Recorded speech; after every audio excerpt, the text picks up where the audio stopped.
ఉద్యోగానికి వెళ్ళాక నువ్వు కృష్ణవేణికి ఫోన్ చేయటం కానీ వాళ్ళింటికి వెళ్ళటం కానీ జరగకూడదు. రాత్రి ఇంటికి వస్తారనుకున్నాను, కానీ రాలేదు మేడం. వీరభద్రం, పోనీ నేను కూడా వస్తానులేరా. అన్నయ్య, మీరు రెస్ట్ తీసుకోవాలని డాక్టర్స్ చెప్పారు. నేనున్నాను కదా, మీరేం కంగారు పడకండి. సరే, జాగ్రత్తమ్మా. అలాగే నాన్న. పద బాబాయ్, బయలుదేరదాం.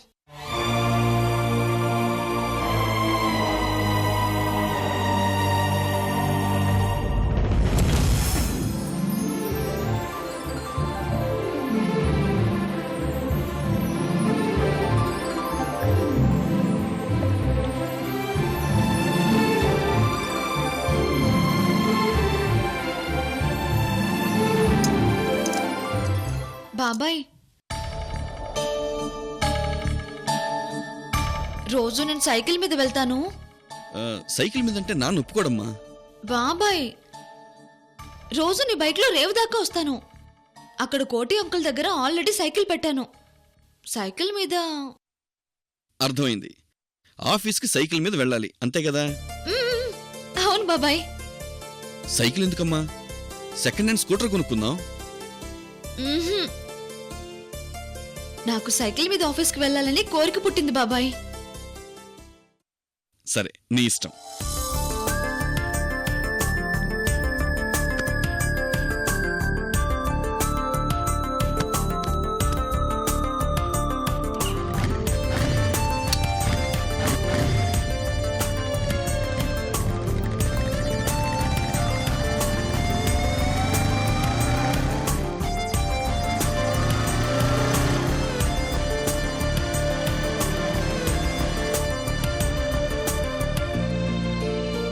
కృష్ణవేణి ఉద్యోగానికి వెళ్ళి జమీందారింటికి కోడలైనది. అలివేణి కూడా ఉద్యోగానికి వెళ్తుంది. ఏదో అదృష్టం తగులుకుని కోటీశ్వర్లింటికి కోడలైతే ఎంత బాగుండో.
త్రిషా, నువ్వు వెళ్ళిపోయినా నీ మెమరీస్ నన్ను వదలట్లేదు. ఫ్రస్ట్రేషన్ వచ్చేస్తుంది.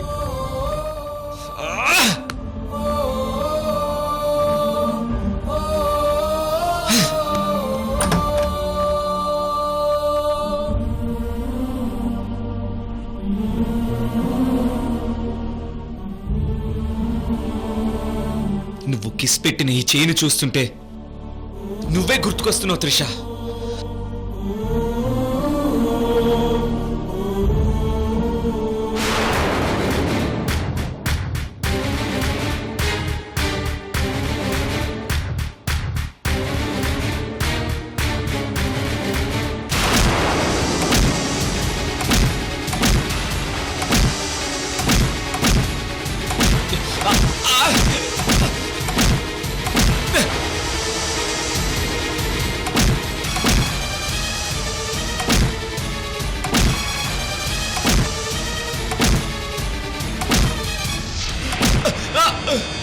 అరవింద్,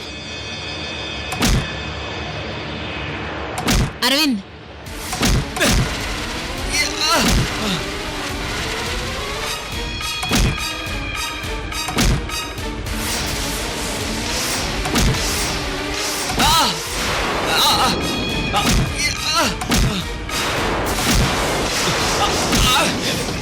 అరవింద్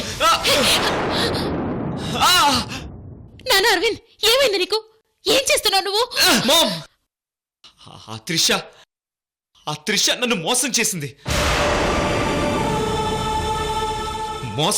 మామ్.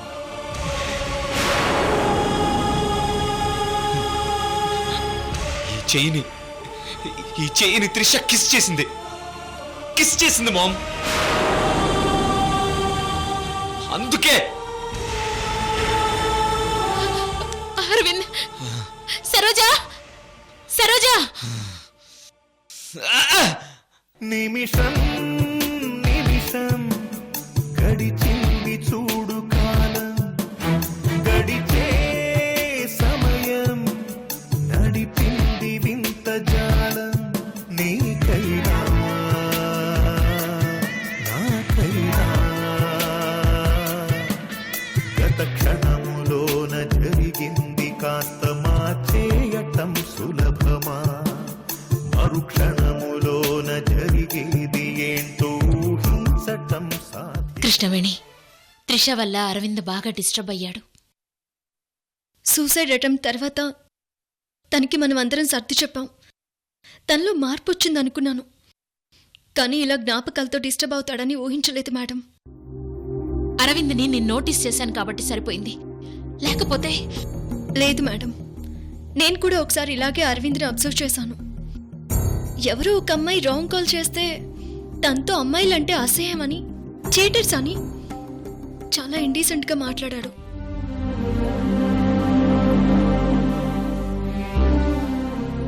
నేను గమనించి అలా మాట్లాడడం తప్పని మందలించాను మేడం. కానీ త్రిష డిస్టర్బెన్స్ పోయే వరకు తన ప్రవర్తనలో మార్పు రాదనిపిస్తోంది మేడం. కృష్ణవేణి త్రిష నిశ్చితార్థానికి ముందు చాలా రోజులు మనింట్లోనే ఉంది. తన జ్ఞాపకాలు ఈ ఇంటి చుట్టూ ఉన్నాయి. కాబట్టి ముందు అరవింద్ని అర్జెంటుగా ఎక్కడికైనా బయటికి పంపించాలి.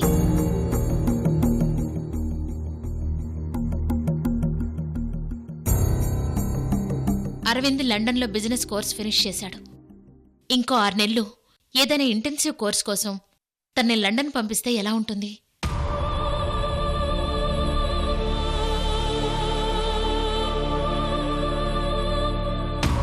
ప్లేస్ మారడం వల్ల ఈ త్రిష జ్ఞాపకాల్ని మర్చిపోతాడు. మీరనేది కరెక్టే మేడం, కానీ తనని ఈ కండిషన్లో లండన్ పంపిస్తే అక్కడి ఫాస్ట్ కల్చర్కి ఇంకా డిస్టర్బ్ అవుతాడు. అవును కృష్ణవేణి, నువ్వు ఆలోచించింది కరెక్టే.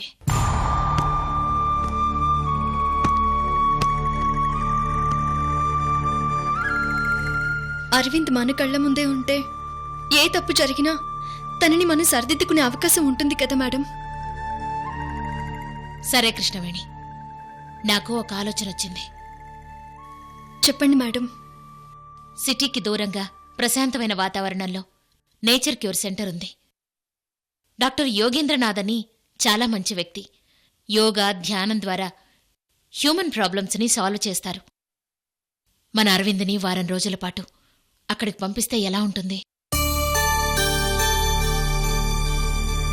డాక్టర్ యోగేంద్రనాథ్ గారు చారిటీస్ ద్వారా ఆశ్రమాన్ని నడిపిస్తున్నారు. ఎవ్రీ ఇయర్ మనం కూడా ఆ ఆశ్రమానికి చెక్ పంపిస్తున్నాం. చాలా మంచి ఆలోచన మేడం. వెంటనే అరవింద్ని అక్కడికి తీసుకువెళ్దాం.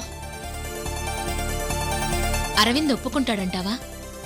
ఆ బాధ్యత నాకు వదిలేయండి, నేను చూసుకుంటాను మేడం. అరవింద్ నువ్వేం చెప్పినా నో అనడు. ఆ నమ్మకం నాకుంది కృష్ణవేణి. అరవింద్ నేచర్ క్యూర్కి వెళ్తే త్రిష జ్ఞాపకాల్లో నుంచి త్వరగా బయటకు వస్తాడు మేడం.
మొత్తం 30 కోట్లు ఇందులోకి వచ్చాయి.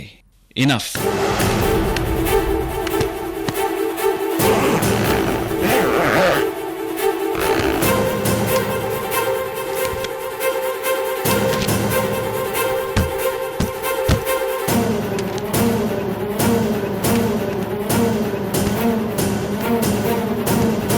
ఇందులో 30 కోట్లు ఉన్నాయి. సారీ, మనం 1 కోటి తీసుకుంటే 29 కోట్లు.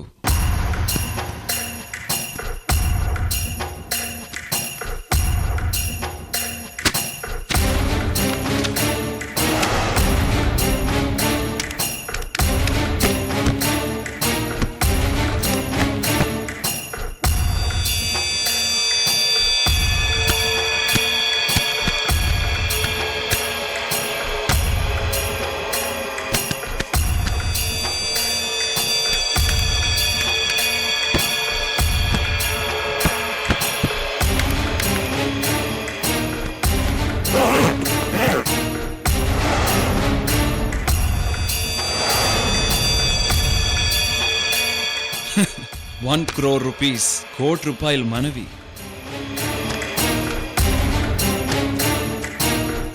ఫైన్. ఇప్పుడు వీరభద్రానికి 29 కోట్లు అప్పచెప్పాలి.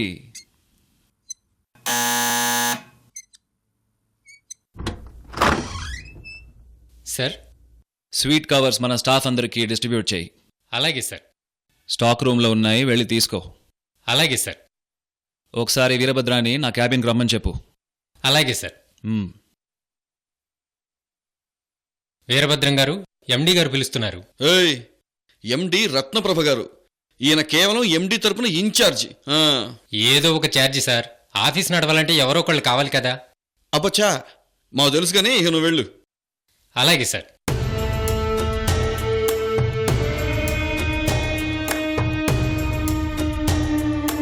ఈరోజు శాలరీ చెక్ తీసుకుని త్వరగా ఇంటికి వెళ్ళిపోవాలి. ఎస్.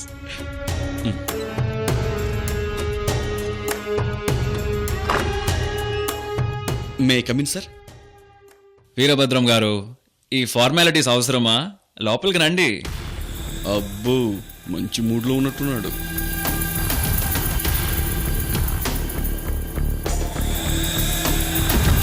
కూర్చోండి Veerabhadram garu. Thank you sir. ముందుగా మీకు, మీ కుటుంబానికి సంక్రాంతి శుభాకాంక్షలు. Thank you sir. Same to you Shashidhar garu. మీకు బోనస్ వచ్చింది. శశిధర్ గారు. అలాగే శాలరీ పెరిగింది. శశిధర్ గారు, ఎక్సైట్ అవ్వకండి. ఇది మీ సిన్సియారిటీకి, మీ ఎఫిషియన్సీకి మేమిచ్చే చిన్న బహుమతి, అంతే. తీసుకోండి.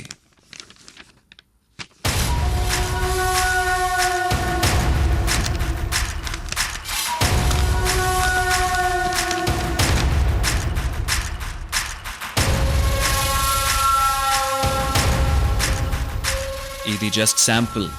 ఈ కంపెనీలో ముందు ముందు మీరు ఇంకా పెద్ద స్టేజ్కి వెళ్తారు. సరేనా? Thank you sir. Thank you very much.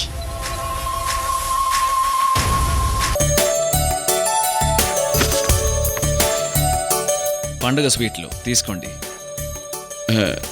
Thank you. Thank you very much. ఈ స్వీట్లు మీతో పాటు మీ అన్నయ్య ఫ్యామిలీ కూడా ఇవ్వండి. ఎక్స్ట్రా స్వీట్ ప్యాకెట్లు ఒక 5 ఉన్నాయి. శశిధర్ గారు, ముందు మీ గురించి నా మనసులో తెలియని భయాలు చాలా ఉండేవనుకోండి. కోర్స్ కోపం కూడా ఉండేదనుకోండి. కానీ మీరు ఇంత మంచివారని నాకిప్పుడే అర్థమవుతుంది. వీరభద్రం గారు, మనం వియంకులం. నాకు ఆ మాత్రం అభిమానం లేకుండా ఎలా ఉంటుందనుకున్నారు? కూర్చోండి.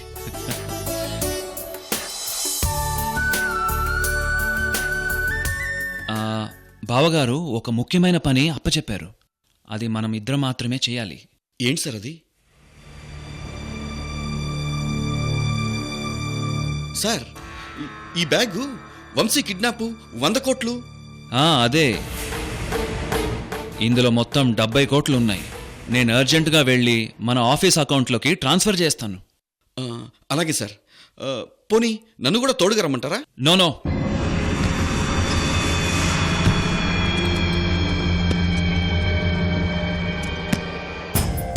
వీరభద్రం, సార్ ఇందులో 30 కోట్లు ఉన్నాయి. మన ఆఫీస్ లాకర్లో ఈ 30 కోట్లు పెట్టేయి. తాళాలు తీసుకో.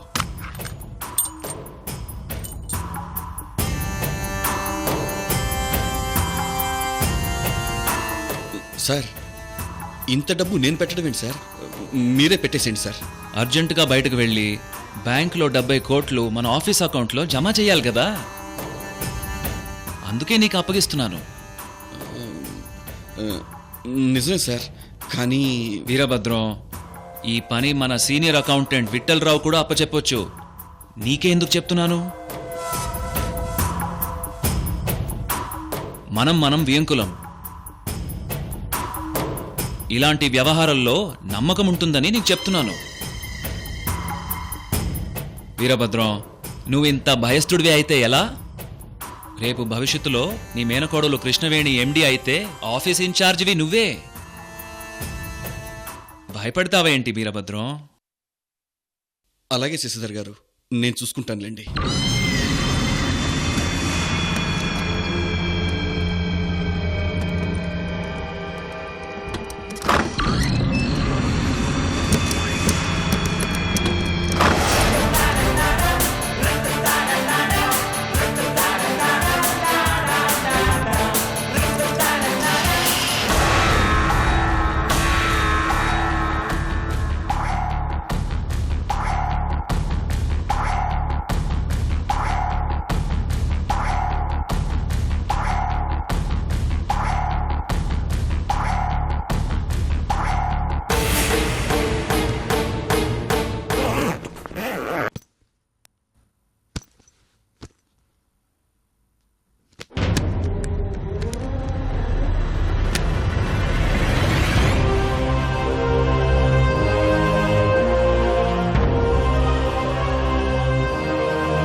కోట్లు.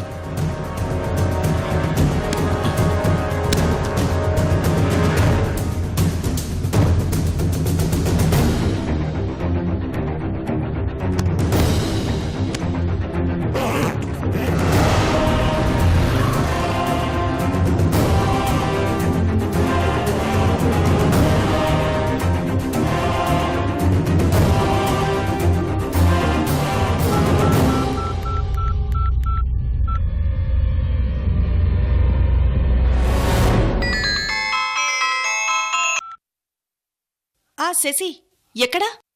మయూరి, నేను జస్ట్ ఇప్పుడే 70 కోట్లు తీసుకొని ఆఫీస్లో నుంచి బయటకు వచ్చి కార్లో కూర్చున్నాను. ఓకే శశి. నేను 1 అవర్లో ఆఫీస్కి రిటర్న్ అవుతాను.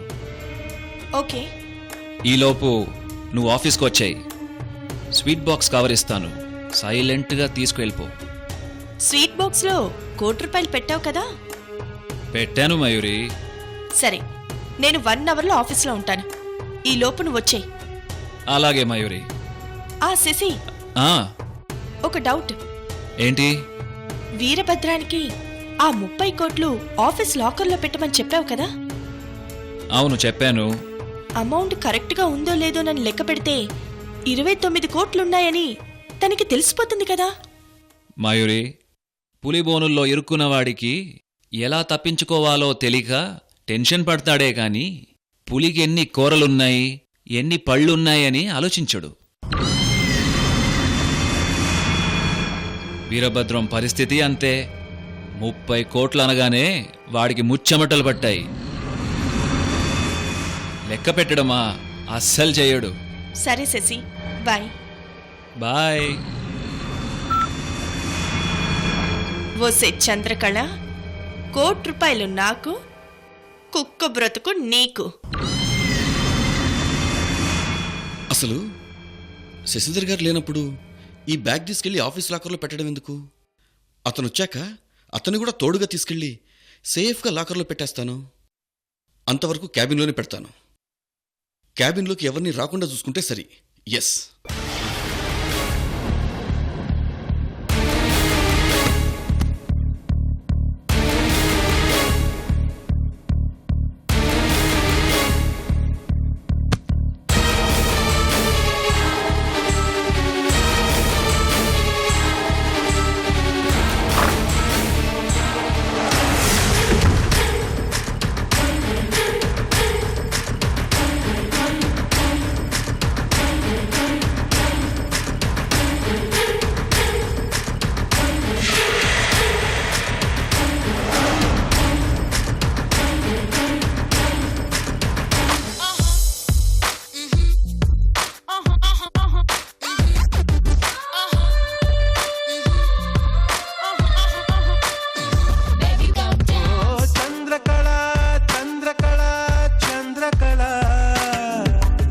ಅರ ಕೊರಿಕೆ ಸೊಗಸಿರಿಕೆ ಚಾಂಗುಬಳ